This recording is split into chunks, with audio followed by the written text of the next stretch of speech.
हम middle class लोग हैं अध्यक्ष महोदय, 1 लाख करोड़ में एक पे कितने जीरो लगते हैं ये हमें पता नहीं, क्योंकि मेरे देश के 90% देशवासियों को सिर्फ इन सवालों से मतलब है कि आज पेट्रोल का दाम क्या है, आटे दाल का भाव क्या है, गैस सिलेंडर के दाम क्या है।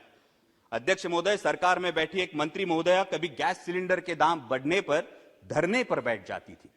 आज गैस सिलेंडर के दाम जब 1000 के पार हो गए तो क्या माननीय मंत्री महोदया भूल गई कि सास भी कभी बहू थी? अभी मेरे एक बहुत सीनियर सांसद सदस्य ने बहुत अच्छी पंक्तियां की, महंगाई नहीं खर्चे बढ़ रहे हैं। मैं उनसे यही कहना चाहता हूं, जनाब गुमराह मत कीजिए ये कहकर कि महंगाई नहीं खर्चे बढ़ रहे हैं। जुबान तो है आपकी लेकिन अल्फाज किसी और के बोल रहे हैं।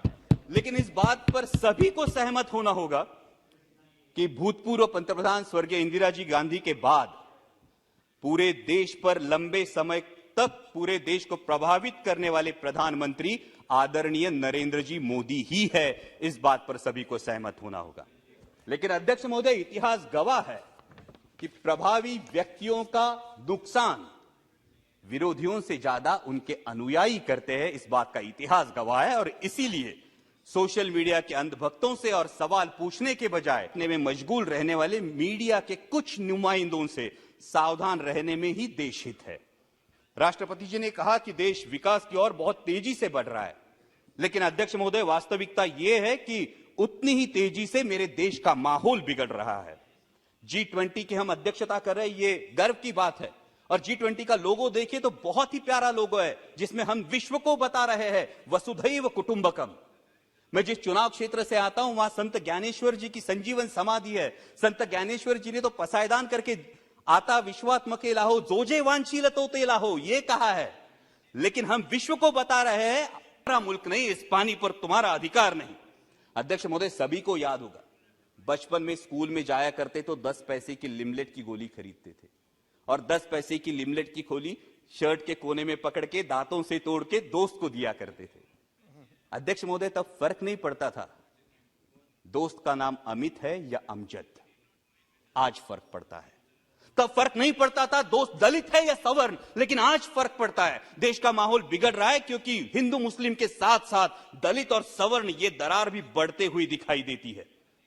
कभी हाथरस जैसी घटना होती है, कहीं स्कूल के बच्चे ने सवर्णों का पानी पिया इसलिए उसको पीटा जाता है, मूछें बढ़ाई तो पिटाई, दलित दूल्हा घोड़ी पे बैठा तो आपत्ति। किस विकास की दिशा में जा रहे हैं आप? हर किसी को अध्यक्ष महोदय अपने धर्म पर अभिमान होना लाजमी। 1 मिनट सर, लास्ट। हर किसी को धर्म पर अभिमान होना लाजमी है, लेकिन धार्मिक अभिमान जब धार्मिक उन्माद पर उतर आता है तो इस अमृत काल में जो हलाहल पैदा होगा उसकी जिम्मेदारी कौन लेगा, उसके परिणाम कौन भुगतेगा?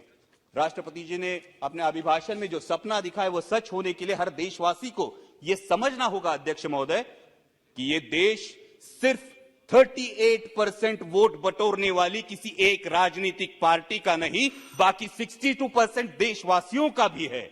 इस सच का सम्मान हो।